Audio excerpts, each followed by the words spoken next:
Coming up this evening, 263 youths were given the opportunity to display their artistic work in order to promote self-employment and reduce unemployment.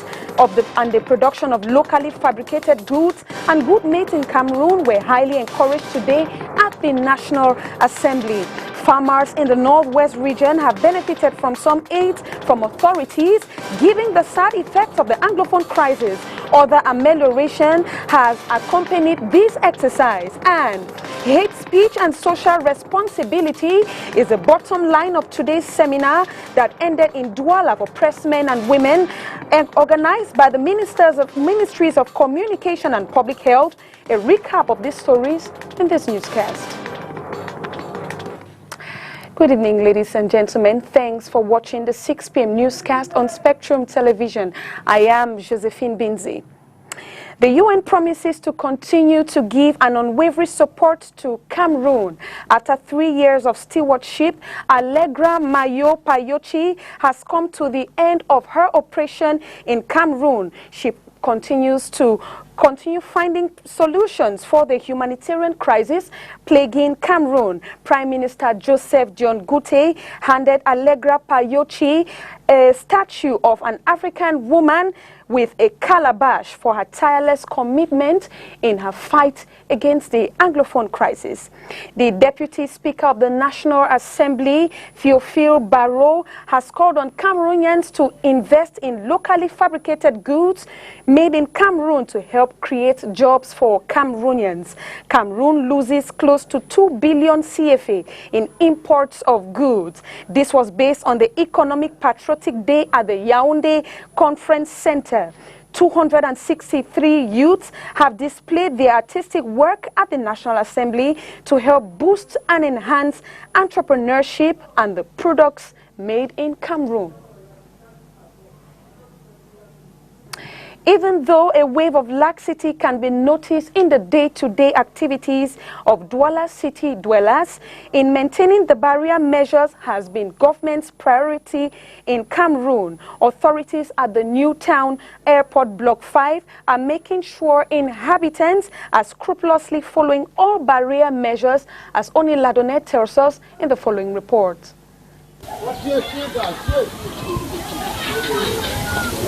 Local authorities at Newtown Airport Block 5 in the Douala 2 municipality are taking no chances with the COVID-19, as various preventive measures like wash hand post, door-to-door sensitization campaign, amongst others, have been carried out so as to curb the spread of the pandemic.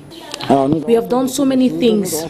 For example, we have made flyers and distributed them everywhere in Block 5. We have worked really hard here in Block 5. We have done door-to-door sensitization campaign, explaining to the population how to wash their hands, practice social distancing. In fact, all the measures put in place by government. However, all the efforts put in to fight the novel coronavirus seems futile, as these inhabitants can still be spotted in close contact with each other and without face mask.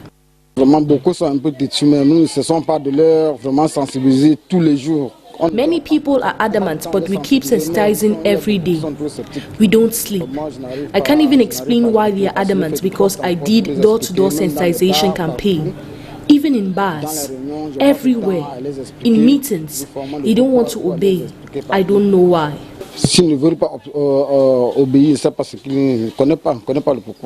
These indifferent behavior of the residents have been ascribed to the false beliefs held by some Cameroonians on the inexistence of the COVID-19 and the laxity in sensitization campaigns.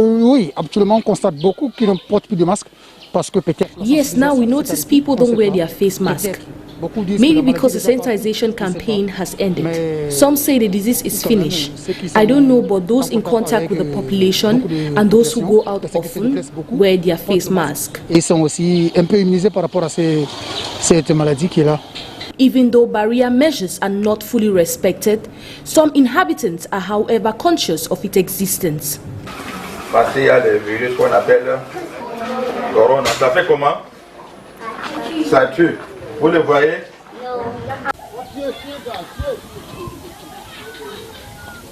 local authorities at Newtown Airport.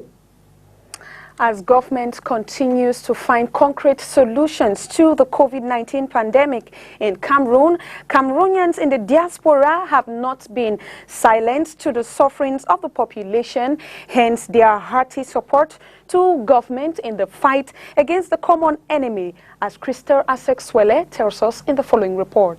Message really to Cameroonians is that they are such role models that young Cameroonians should look up to. Excellent banker, done very well, but don't forget your mother country. Don't forget that Cameroon belongs to all of us, and you should put it as a priority in whatever you do. And this is an example which we should all emulate. As the world continues to brave the challenges to fight against the coronavirus pandemic, the managing partner of Enco Capital Management, an African-owned asset management firm represented by his team, with the overall supervision of Honorable Chief Ekoko Mukete, donated a significant amount of medical equipment and a considerable amount of preventive materials to the Ministry of Public Health to support the government of Cameroon fight against the coronavirus pandemic. Je voudrais rassurer le peuple camerounais et ses dirigeants que leurs enfants qui sont à I would like l'extérieur to reassure the Cameroonian people and its leaders that their children in the diaspora have not forgotten about them. And it is in this light that Mr. Len Kontru, Cameroonian and business promoter, decided to assist his country amidst the difficulties it's facing. Et surtout des difficultés dans lesquelles le pays se trouvait. This donation worth over $200,000 was officially handed in Douala to the General Hospital under the control of Professor Luma in the presence of representatives of the Lakentini Hospital and the Douala Gynaco-Obstetric and Pediatric Hospital, who were joint beneficiaries. Firstly, it's not easy to have some of these materials for protection. Masks seem to be easy to get, but no, since importation is now very difficult. And thermometers, we are using them every day to find out those who have a fever. At all the entrances in the hospital, we use thermometers. The respirators will help for patients who are severely ill and who will need to be who are critically ill and need more advanced treatment.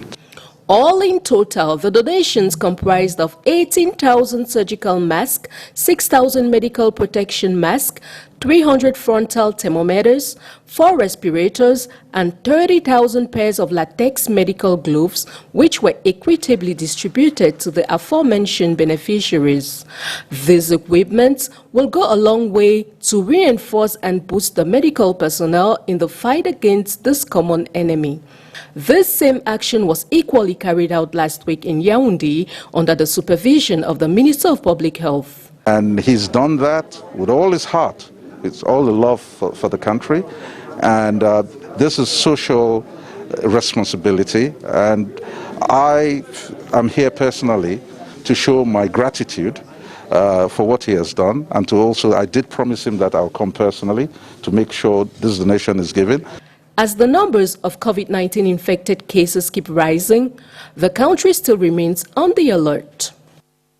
Onto one of these top stories, the Minister of Communication alongside the Minister of Public Health with the support of the United Nations Children Fund, UNICEF, have today ended a workshop in Douala for media professionals on the sensitization of the novel COVID-19 pandemic, with the main aim to strengthen the knowledge and capacity of pressmen and women in the responsible treatment of information with a human interest-based approach, as it will stretch to other regions of Cameroon. We still remain with you, Crystal Asexwele. The call to respect certain human rights principles related to the management of health emergency, as well as ensuring the protection of the most vulnerable, has triggered the urgent need to develop a media approach to communication on the COVID-19 pandemic, which numbers continue to rise in Cameroon. It's in this light that the Minister of Communication, along with the Minister of Public Health, with the support of the United Nations Children's Fund, UNICEF, organized this day in Douala a 2-day sensitization workshop to strengthen the knowledge and capacities of media professionals in the responsible treatment of information with a human-based approach. According to Sandrine Ngodi, Regional Delegate of Communications for Littoral, communication related to response to the coronavirus disease is crucial. As communication professionals, it's advisable to make the population understand that the coronavirus disease can affect anybody, especially the most vulnerable in the society. We equally have to respect the private life of the patients. The workshop participants were gathered into groups to comply with the measures taken by the government to stop the transmission of the coronavirus. Chairing this workshop, the National Programs Officer for UNICEF, Fonui Kiven, reiterates the importance and role of the media in the fight against this pandemic.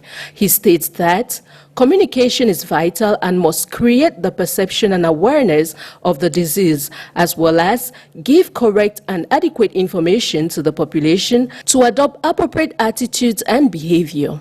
The reason why we've gathered media professionals to talk about human rights in COVID response is because there is some level of denial in the communities of the existence of the pandemic. And denial means that when you talk about measures, barrier measures, people don't even take care. People don't even understand. People don't even want to listen. Therefore, as a fundamental human right, the right to health is that which is at risk during this period. If people are not healthy, then all other rights are at risk.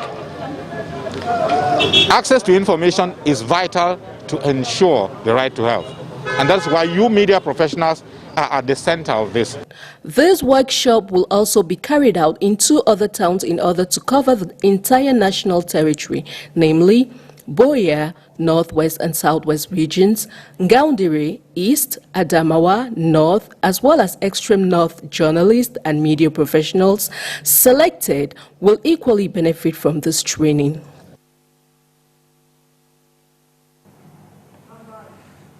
More and more persons have sought auto-medication for the COVID-19 virus, given that it shares certain similarities with cough and runny nose. Traditional practitioners and medical personnel have strongly condemned this self-acclaimed mode of treatment, as excessive intake of garlic, ginger and lemon can expose more persons to health hazards. Catherine Kone has details.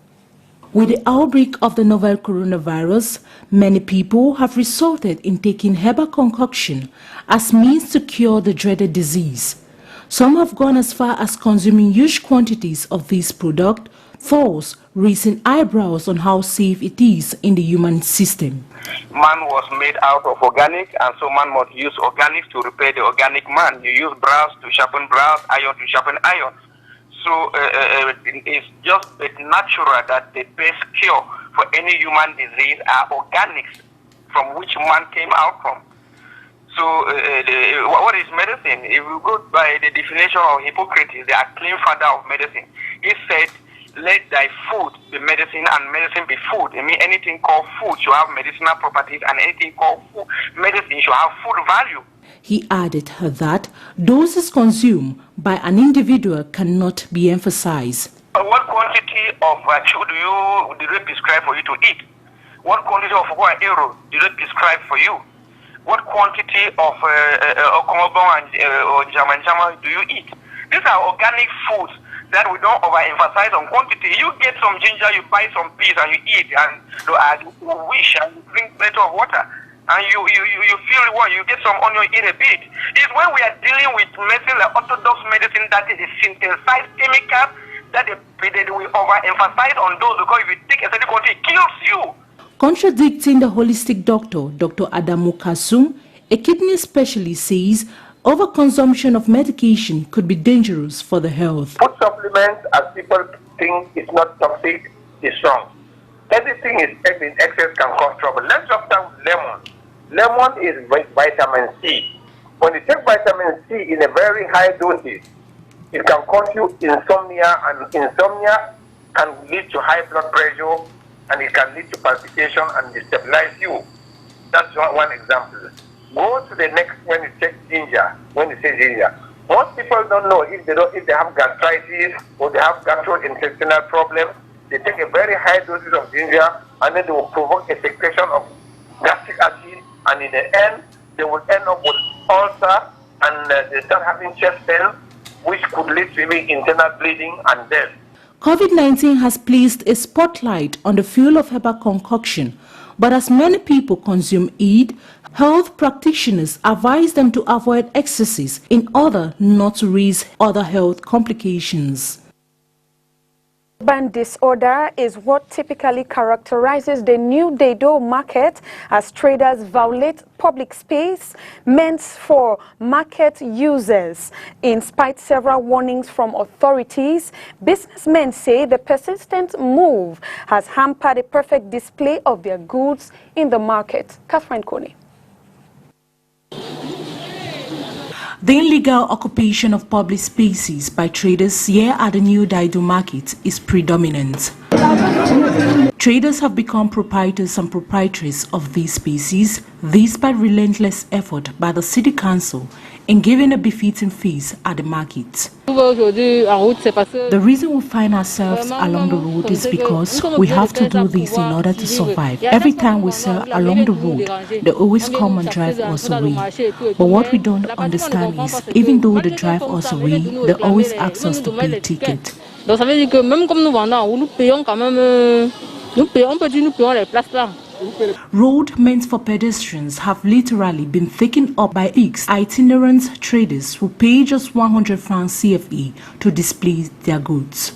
Bon, les tickets pour ceux qui ont les petits trucs là, c'est ticket for those with lesser goods is 100 francs, but for those with shops, it's 3,000 francs a month. I, for example, I have a shop, but since I expose my products along the road, I pay 3,000 francs every month in.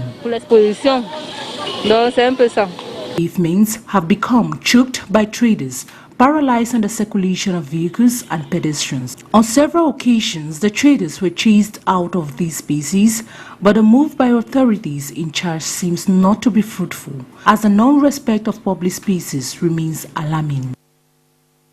Over to the center region, our reporter Oni Ladonet now takes us to the Mokolo Ambas neighborhood in Yaoundé 2 municipality, where business owners are complaining of hardship that accompanied the COVID-19 pandemic. Nevertheless, they are buoyant for better days as they keep practicing barrier measures. Ladonet.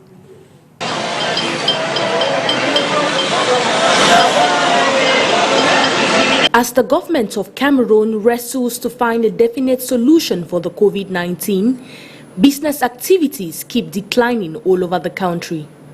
Here at the Mokolo Amba neighborhood in the Yaoundé 2 municipality, traders complain of the slow nature of business. People are confined, no one goes out, so we don't make enough sales like we used to. If a day I sold 200 pieces, now I can barely sell up to 30 or 25 pieces. From cosmetic sellers to those who deal with the sale of natural fruit and juice, no one is spared from the effects of the novel coronavirus. Business is not moving well as before. You can come out in the morning and not sell even 1,000 francs. All activities are hampered at all levels. We are just forcing. Nothing is working. When people come here, they go back saying, when I peel the fruit, who knows, I might be having the virus. The once sought after roasted fish and chicken is slowly losing its steam in the capital. When there was no COVID-19, we had customers. Activities were booming, but now things are bad. Look at the chicken, meat, everything, no customer. Things were all right before COVID-19. I sold more than 100,000 francs a day. but now we can't even sell up to 50,000 francs. While waiting for things to get better, the following measures are being respected. The government has done something good by distributing buckets, masks, hydroalcoholic solutions. Me, I have my bleached water in my bag. After every 30 minutes, I wash my hands before attending to customers. Sanitize even customers. I take precautions by wearing my face mask. Sometimes I use my hydroalcoholic gel. I pray the situation gets better. As of June 23rd, Cameroon records more than 12,000 confirmed cases of the coronavirus. Agriculture in the northwest region has greatly been affected by the Anglophone crisis since late 2016. The Northwest Development Authority has prolonged a 3-day initiative to provide sustenance for families through farming and design a plan to fight the COVID-19 pandemic in that region. Peter Nsosye has details. Before the separatist conflict, tall eucalyptus trees used to cover the hills and valleys of Akum, Santa subdivision of Mezam division in the northwest region. But those fleeing the conflict in the hinterlands have been forced to clear the forest in this zone and other areas in the region for farming and timber exploitation, depleting the environment in the process. The Northwest Development Authority Medeno is embarking on a 3-phase initiative to protect the environment, provide sustenance to hungry families through farming, and curb the spread of COVID-19. Despite the crisis, we make sure we must accompany the farmers to always provide us the food and protect our environment. Today we gave out 15,000 plantain planets. We gave out 11,500 environmental friendly trees. We gave out 100,000 cassava cuttings. We gave out diverse COVID-19 prevention material because it's our objective to make sure that our farmers are protected. Beneficiaries of the scheme say the move is timely and will serve a good purpose. The name implies they are water catchment or water-friendly trees. So they'll actually catch water and retain the water in the place. So we can actually have water all through. The conflict, coupled with the coronavirus, has adversely affected agriculture in the northwest region, and farmers are hoping for better days when government's reconstruction and development plan is put in motion. The Ministry of Finance has revealed that 60 billion CFA francs has been saved from regulating public spending. The move will be more strengthened with the reduction of the state budget. Peter Nsosye still has more. In the last 6 months, the purchase of goods and services in the public administration went from 3.3% of gross domestic product to 3.1%, which constitutes 40 billion francs CFA in absolute value. As for transfers and subsidies, initially budgeted at 2.5% of the gross domestic product, it has dropped to 2.4%, representing a little more than 20 billion francs CFA. The Ministry of Finance has therefore revealed that more than 60 billion francs CFA was saved as a result of meticulous public spending. The Director of Budget at the Finance Ministry reveals that the cancellation of public celebrations for the International Labour Day and the National Day further reduced expenditures. The 11% reduction of the state budget by the head of state, President Paul Biya, also comes with the annulation of missions abroad, seminars and workshops, as well as subsidies to certain companies and public establishments. These moves are expected to further streamline public spending and save more money. The Director General of the Budget affirms that the 60 billion francs CFA will be reallocated to the National Solidarity Fund created to fight against the coronavirus in Cameroon. And on our international page, Sarah Kiyono, a Thai-Japanese ballerina and former actress in the King and I Broadway musical, says the COVID-19 outbreak in New York has forced her to reinvent herself. Details with the VOA. Dancing, performing, and modeling in New York City is a dream come true for Sarah Kiyono. a Thai-Japanese ballerina and actress. But Kiyono's budding performance career came to a sudden halt when the coronavirus outbreak forced the city into a lockdown. In March, theaters and other venues closed, putting an entire industry out of work. ชีวิตในนิวยอร์กของเซราช่วงก่อนโควิด -19 ก็เป็นคนไม่เคยอยู่บ้านเลยค่ะ Before the coronavirus outbreak, I never spent much time at home. Every morning, I would get up early and get ready for auditions and casting. To suddenly wake up one day and realize that I couldn't leave home was very disorienting. All my plans and my schedules were gone.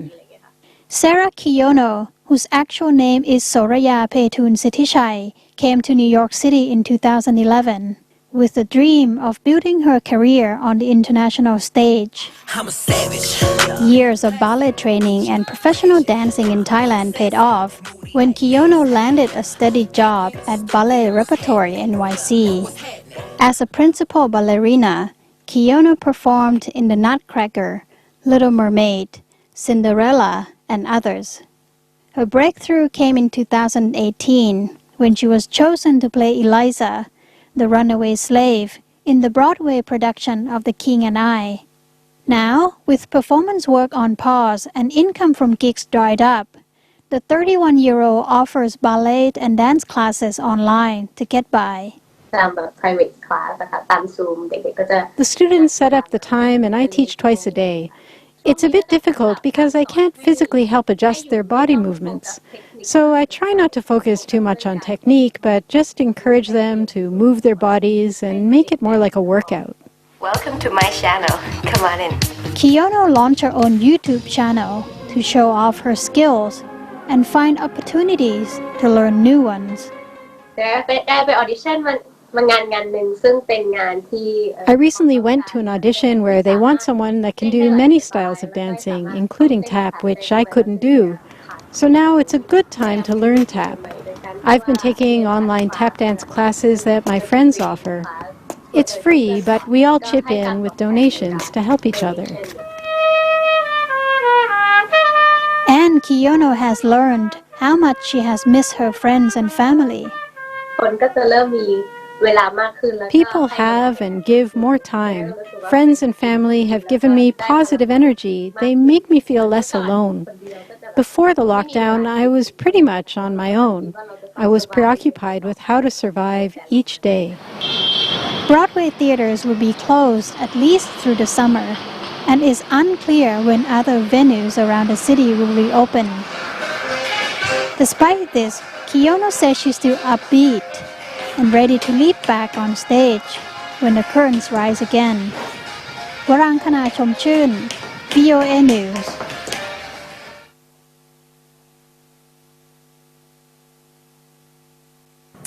Thanks for watching this 6 p.m. newscast. Stay tuned to Spectrum Television for more interesting programs and take another rendezvous for the news in the French language with René Narcisse Moto. Good night.